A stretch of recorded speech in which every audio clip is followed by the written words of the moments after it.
Hey guys, it's Matt with Podcast Pontifications, and today I wanted to talk to you a little bit about SEO. I've been doing SEO for about 6 years now, and I wanted to share with you a couple of tricks that you can use to start ranking your podcast. So, a lot of people like to make complicated content about this. It's actually very simple. I like Crime Junkie as a prime example of somebody who's doing it right, and I want to show you why they're doing it right. Okay, so this is a tool that I use. It's called Ahrefs. It is a paid tool. You don't need it, but what it does is it allows me to see who ranks for what on the search engines, right? So now they have an AI search feature, so you can like see the citations in that. Primarily, this is built for Google, and we can see here when I put their URL in that these are all the keywords that they show up for. Okay, so we could actually see what phrases somebody shows up for in Google. We could see the URL. We could see how difficult it is for that phrase to be ranked, right? How hard is it for you to show up for it in search? And then we can also see the volume per month of how many people are searching this stuff, right? And there's other data in here. It's very complicated, but the bare minimum, the core thing here is that we could actually see what they're showing up for. So over here on the left, because this is a crime podcast, they primarily show up for the different victims and the different people that were involved in these cases, okay? So I hope that gets the gears turning right away, because that is what they're showing up for in search, and that's how they're able to pull in new people, right? Because if somebody's searching for this Paul person, right, there's 23,000 searches a month for it, and they're showing up because there's a podcast episode about it, right? Same for some of these names I can't pronounce. Bruce MacArthur, same thing, 18,000 searches a month. There's an episode for that. So if I were to open this up, we could actually see that there's a landing page for it, and it's a page that's literally dedicated to that specific episode. So that's a really important thing that I think a lot of podcasters miss out on, is that they're not doing this exact thing, right? So every episode should literally have a post in your blog about it where somebody can access it, because they have a method of actually playing the podcast, right? And then all the data that somebody might want to know or need regarding that episode, right? So if you, so in this case, this one's a little bare. Usually there's a little more here, but we have all the sources, right? They cite all their sources for their episode. Let's go back. Let's find another one here. We'll just pick a random one. And we can see they've got a lot more data, right? So they've got the episode, they've got details on what happened, right? They've got images and different sources that they cite. And then sometimes they'll even include like a map of the crime scene or the area, the neighborhood, different things like that. And then, of course, they're trying to help solve these crimes, which is really awesome.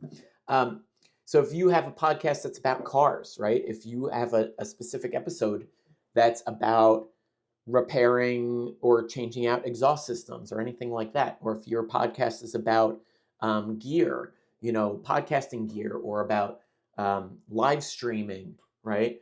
You can literally have a page that's dedicated on that exact topic, send everybody to that page after they listen to the episode, and then you can actually monetize that really easily. Because if you were to check this out, right, they have a membership situation that they're trying to sell here. They have a club and they have merchandise. But let's say you were doing a podcast that was literally about like Etsy and how you run a shop on Etsy. You can link to your shop. You can link to specific merch on your Etsy shop, or you can link to the different products and things and tools that somebody might need to start a similar shop, right? Like if you're teaching people how to run an actual Etsy shop about sewing, here's the best sewing machine that I recommend. It's a $600 machine on Amazon. Here's the best needles. Here's the best thread. Here's where I source all my thread. These are the different patterns that I like to sew. That's really what search does really well with, is when you start splintering out whatever the topic is that you cover. And then if you want, what I always recommend to people is actually search in Google things relating to your episodes, right? So like this person, Crime Junkie, shows up number one. It's sad, right? But we've got, you know, their podcast showing up here. Actually, that's a different podcast. But we could see, let's say we were going to do something different. Okay, so let's say we're going to do sewing patterns, because you're going to do an episode about different sewing patterns, right? You could show up here for the different types of patterns. So let's say, let's find one here. Women's sewing patterns. Okay, let's see. Sewing patterns types. Let's see here. So we've got high bust, waist, under bust. Okay, so let's grab understanding sewing patterns. And I'm doing this live. Like, I haven't done this research before. I just want to show you guys how simple it is. So we've got types of sewing patterns right here. Let's see. Let's do waist sewing patterns. Let's say you have a show about fashion. Different types. Let's see. These are PDF sewing patterns, okay? Do you see where I'm going with this? They're selling a digital product for like 20 bucks. Sewing patterns, free dress patterns, a line skirt pattern, right? Beginner sewing patterns, 1,300 searches a month, very easy to show up for. Quilted jacket patterns, a PDF, people are literally looking for the PDFs of them, right? So all these different things you can show up for, and they're very easy to show up for. And if you were to put these into Google, like I said, it's always good to just take a look and see what shows up. Because if you're going to see a lot of products like this, it's going to be a little competitive. It might be difficult. But if you were to search something like how to tie a tie, which might sound unrelated, you're going to see a lot of videos. So if you do a video podcast and you happen to not upload to YouTube yet, you might consider uploading that to YouTube just to get more traction.